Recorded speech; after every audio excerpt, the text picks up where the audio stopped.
Hi, I'm John. I'm part of the Naparrak Drift team. So this idea actually began many years ago. What can we do? Because there are not enough tracks in Spain, definitely not purposely built tracks for just drifting, because they need to have certain requirements to be a proper drift track and not a time attack track. So Naparrack started there in Fiordia. That is this gas station is located in a little town of Fiordia. And yeah, it was really well accepted. A lot of pilots were going there. They were seeing the fun that you could have without having a huge and massive track.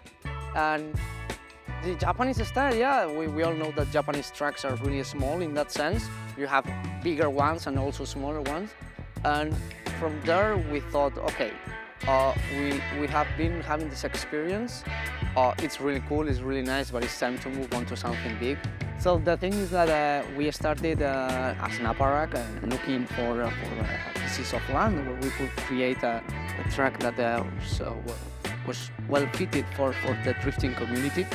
The problem that we had most of the lands, it was environmental issues with animals living around, birds making nesting, making the nests on the trees. Also population-wise, I mean, you cannot have a track in the middle of the city, definitely not. So it has been a pain in the ass, really, to find a perfect place with a perfect town council that allows us to build, to explore, to break, to fix, to drift. So we have been really well welcomed in Aiel, in this small town.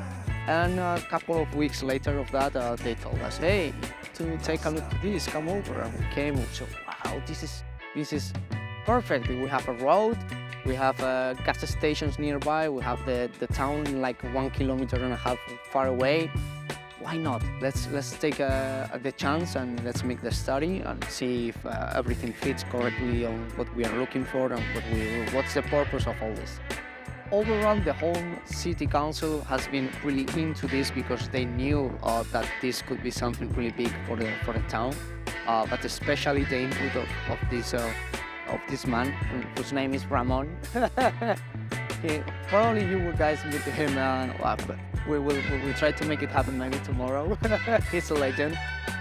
He has been supporting us since the first day. Come on guys, don't give up, we will make it happen, we will make it happen. I need to go to this guy, I will if I need to talk to the environmental issues or to the environmental department of the government, I will call them up. And yeah, here we are. Yeah, one of the things that we were really fed up in some sense is that, oh, we would love to go and drift in Evisu. Suddenly Evisu disappeared. No, come on, I will never be able to drift in Evisu, you know? And then we saw Meihan, we saw all the layouts, and we said, hey, we need to go to Japan, we need to go to Japan, we need to go to Japan. But okay, we are working, the trip is expensive, you need to rent a car there, it's a pain in the ass, and you cannot go for a couple of days to Japan. I mean, you need to go for at least 3 weeks to really enjoy the experience. So we said, okay, we want to build a drift track, and we want to make it as beautiful as possible and as most Japanese style as possible. So which other magical circuit do we have in Japan? We say, oh, we have Meihan. It's a small track, it's really fun, it has really incredible corners and angles, and it has a fucking beautiful wall. So we can kiss the wall and tap it on wall rides. And okay, we are going to take the layout. So the first thing that we did was go to Google Earth, copy the layout of Meihan, like extract it, go to Google Earth again, place it and say, oh, it fits. And we were like, no way, it fits. Okay, Meihan is really cool, but we want to make, obviously not a copycat, so we want to make something different. Let's find a way on how we can change some curves, some angles, add things, take out things. For us, the most important thing definitely is this straight line with the wall. If you see the Meihan layout, this part on the back of the track and the part on the front are really similar. And we wanted to get that feeling, no? We don't need to be flying away to Japan to really enjoy the experience of aggressive drifting and a circuit that is, and a track that is specially built for this. And when we saw that Meihan was fitting, the designs that we were making were crazy, and we said, okay, what's the next step? We don't know. So we started phone calling a lot of people, talking to architects, talking to the town council, talking to the government, talking to everybody to see, okay, what we need to do this. Hola, soy Alex y trabajo día a día en el circuito de Naparrack. A ver, el trazado, por norma general, una media es de 11 metros, exceptuando la primera curva sentido Meihan, que tiene unos 15-16 metros. ¿Por qué hemos hecho este trazado con tan pocos metros de anchura? Porque así obligas a los pilotos a que hagan una o dos líneas de trazada. Si tienes el trazado muy ancho, al final tienes mucha variedad de líneas y es más difícil, o sea, es más fácil derraparlo. Entonces lo que nosotros queremos con este trazado, aparte que es un trazado escuela, es un trazado que te va a enseñar a hacer las líneas buenas de derrape. Ay, va, tú qué trascado me he metido, tú. Buen Dios, qué trascado me he metido, tú. ¡Venga para allá! ¡Anda! ¡Tira! Me cago en su raza, tú.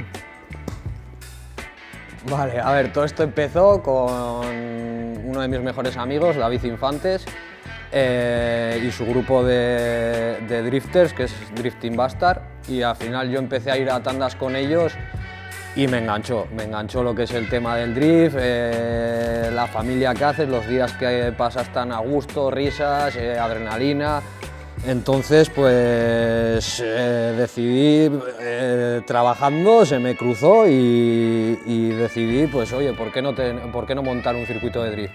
Porque al final nosotros nos teníamos que desplazar casi 170 kilómetros para ir a derrapar a Miranda de Ebro. Entonces pues se me cruzó por la cabeza, oye, ¿y por qué no tener un circuito de drift que es mi pasión y trabajar de mi pasión? Y nada, después de 15 años pues lo hemos conseguido gracias al equipo que estamos ahora en Naparrack y a seguir trabajando. Vale, nosotros hemos buscado este tipo de circuito pues porque básicamente el drift viene de allí. Entonces, a base de ver muchos vídeos y al final tienes unos referentes como pilotos, Naoki Nakamura, muchos pilotos de allá que pues los vas viendo, los vas observando como las técnicas que tienen y al final queríamos hacer un circuito basado en las técnicas de allá de Japón. Y nada, pues también hicimos el circuito basándonos en Meihan, pero a la vez probándolo en Assetto Corsa. Vimos que Meihan pues tenía según qué zonas que no iban a ser tan divertidas o para hacer tándems, etcétera, etcétera. Entonces decidimos modificar alguna zona y nada, y es un circuito que pues tiene para todos los tipos de pilotos. O sea, puede ir un piloto novel que va a aprender, como puede ir un piloto profesional que va a tener también su miga para sacarse según qué curvas. Y lo que tiene este circuito para la gente novel es que es un circuito que solo tiene una recta. Entonces, al solo tener una recta, todo lo demás del circuito estás en una curva y ya tienes que salir a la otra, es todo el rato cambios de pesos, entonces vas a fallar 15, 20 veces el cambio de peso, pero a la 21 ya te va a empezar a salir. Entonces la gente va ahí, coge 4 horas y no sabe derrapar, pero ya se va aprendiendo los cambios de peso, etcétera, etcétera. Vale, a ver, la idea de este proyecto es este circuito escuela, que es el primer circuito que hemos realizado y se supone que si todo va bien y el terreno son 140.000 metros cuadrados, ahora hemos ocupado 40.000 metros cuadrados. Entonces la idea es hacer un pequeño circuito de towe y otro circuito para coches más profesionales, o sea, con más caballos. Y hacer un complejo, como quien dice, de circuitos de drift, para que tú puedas elegir el circuito escuela o el towe o el circuito de pro. Entonces, de aquí a 3 años, como lo veo, pues ojalá empecemos ya con los papeleos del towe o del circuito de pro, si todo va bien.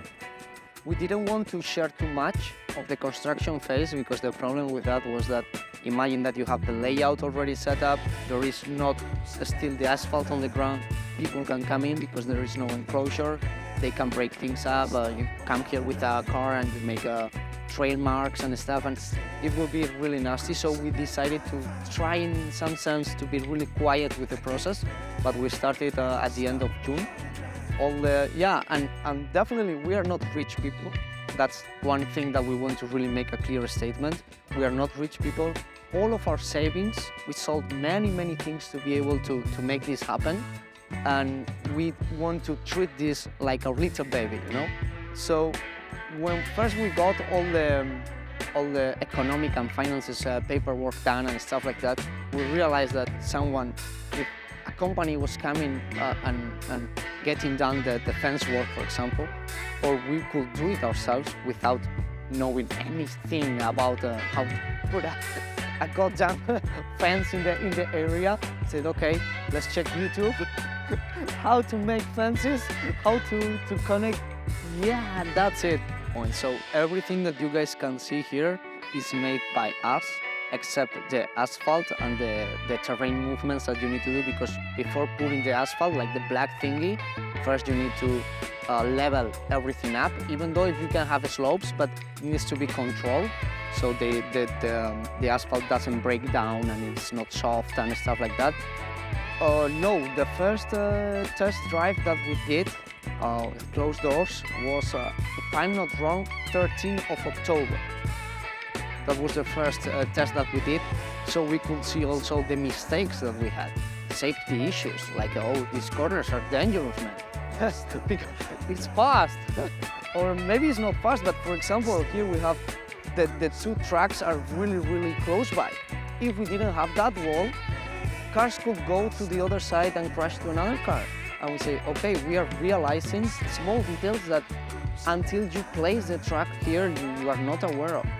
And something really interesting about that we didn't talk about when we were designing the whole platform and stuff like that is that the problem, and we were scared of, okay, let's say that we place the track, we make the asphalt, and then we don't like it. It doesn't fit. Yeah, you can make drawings, you can take pictures on Google Earth, but maybe you don't like it, or it's not really enjoyable, or the corners are not good. So the only way to really test it was to develop it together with a Naparrack Drift and Sion series. There is we already talked about the Naparrack Drift and Sion series. He's the guy who developed the track in Assetto Corsa. So that gave us the option to test the track, the angles, the curves, before even making the track physically. Because the first day what we did was Eki came with one of his cars, put it into the land, everything was full of grass and mud, and just start drifting. And see, okay, here, maybe this angle, and here. But yeah, it goes away in 2 weeks. And then you say, oh shit, now how I'm gonna place it where I thought it would be. So we needed to develop it first in sim racing, definitely in Assetto Corsa, to be able to test it, to feel it, to see, okay, this is not good, this is perfect. Don't touch this, or please erase this part because it's not okay at all. That's it. And even with that, we had many mistakes that we need to keep on solving. A few angles that are not perfect. We need to put a little bit more of asphalt so they can be easily traceable and stuff like that. But slowly, little by little. So talking about the milestones and stuff like that, we would like definitely to close the pits, so people don't need to bring their own tents. Yeah, definitely. And we want people to come here to enjoy and not be, oh, it's so windy, oh, it's so cold, it's raining, I didn't bring my tent and I'm getting wet, why I'm changing tires? Come on, we can do better than that. And apart from that, what we want to do is also to make the grandstands for people to take a view of the whole track. Because one of the problems that this track has for the public is that as it is sometimes really flat, you cannot see properly the angles, you cannot see the car, how it's sliding and stuff like that. So from a grandstand with some height, enough height, you could properly see the whole track, and we could even do kind of events in that sense, so we could properly attend not only the pilots, but also the public that is coming to enjoy the show, you know. A lot of pilots and public that has been coming back and forward to the track, they all say the same. It's an incredible honor to be able to see a track from scratch. And that's something that you don't get the chance to see every day. For us, it's important that when people are coming here, they realize, oh, they changed this, oh, they changed that. Because it's super easy to spend 50,000 millions on building an amazing track and you make the grand opening and everything is perfect, but you don't see the progress of it. Hola, soy Eki, mi alias es Cuchillas Motorsport, trabajo de mecánico y soy muy aficionado a todo lo que es el mundo del motor. Bueno, yo empecé en el mundo de la competición en el autocross, que al final iba con un tracción delantera, con grupo soldado y sobre la superficie de tierra. Entonces, por un lado, al llevar el grupo soldado tenía que acostumbrarme a entrar moviendo bastante las masas del coche y la técnica era también siempre el volante 100% controlado. Ahora un poco me he tenido que adaptar al drift, digamos, sobre todo me he tenido que acostumbrar a, en ciertos momentos, dejar que el volante fluya por él mismo, porque hay momentos que la velocidad en la que tiene que girar el volante es mayor de la que tú eres capaz de girarlo con la mano. Y aparte de eso, pues yo ya venía un poco acostumbrado de tener que mover las masas del coche, pero ahora es bastante más importante, es bastante más crucial el poder jugar con esas masas del coche para ir colocando el coche en cada momento, en cada trazada, en cada línea que tienes que llevar. Bueno, yo no hemos calculado todavía exactamente la velocidad, pero llevando un grupo, un 391 de ratio, en un BMW, en un 328 que es el que llevo yo ahora mismo, calculamos que salimos a la recta en segunda a tope de vueltas, cortando, se mete tercera, más o menos en el primer tercio de la recta y recorres el resto de la recta cogiendo velocidad en tercera. Calculamos que podrían ser 80-85 km por hora, algo así aproximado. Bueno, la velocidad máxima de esa curva depende mucho de cómo tomes la última curva antes de llegar a la recta. Si haces esa curva expresamente buscando conseguir mucha inercia para la recta, vas a generar más velocidad, que eso también estamos probando a hacerlo. Y luego también es muy importante cómo te tires a la curva, porque por ejemplo yo igual en mis inicios me tiraba buscando la escandinava y luego de freno de mano, y ahora ya lo que hacemos es intentamos generar más velocidad haciendo todo el rato acelerador y con un golpe de embrague cambiamos el primer inercia de pesos y seguimos acelerando y de tal manera generamos más velocidad. Entonces, ¿cuánta velocidad? Pues probablemente se pueda llegar con algún coche también un poco más potente, que tenga una tercera más explosiva que el mío, pues probablemente pueda llegar quizás a poder lanzarse a 90 o incluso a 100 por hora. Bueno, esta pregunta es muy complicada, es un poco como decir, ¿a quién quieres más, a tu padre o a tu madre? Yo no puedo elegir. Lo bonito de este circuito es que tiene diferentes partes y diferentes zonas y cada una tiene su cuestión, su miga. Lógicamente lo que es la zona de recta, ya sea en el sentido de Meihan o en el otro sentido, generas mucha velocidad y es muy excitante el poder llegar con mucha inercia y tener que gestionar esa inercia para poder entrar en cualquiera de esas dos curvas y probablemente la más difícil de hacer bien y de sacar bien esa curva sea la de Meihan, porque es un ángulo donde tienes que entrar en esa y es muy importante cómo hagas la transición, cómo muevas el coche antes y cómo muevas el coche para la entrada de la curva. Y luego lo que es un poco lo que es la zona central son curvas muy largas, muy constantes, entonces esas curvas ya, en vez de a ti como piloto solo, por así decirlo, no tienen tanta gracia, pero a la hora de derrapar en tándems y hacer batallas y buscar un poco la puerta del compañero, son curvas que te facilitan mucho el poder hacerlo por eso, porque son curvas muy largas, entonces tienen mucho juego para poder hacer esa otra parte. Entonces todas las curvas tienen cada una su particularidad y la verdad que no puedo elegir cuál me gusta más.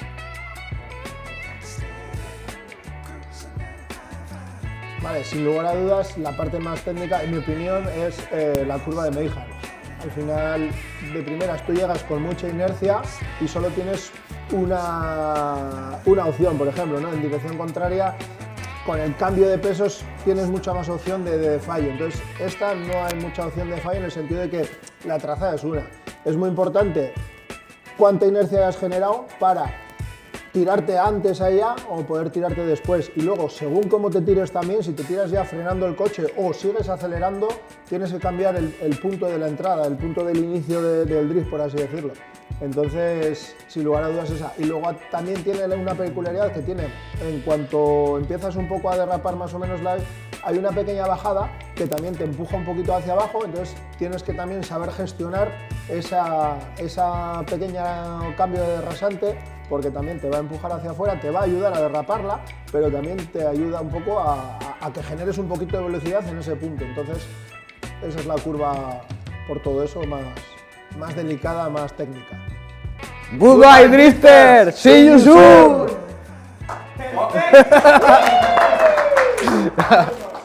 Se nota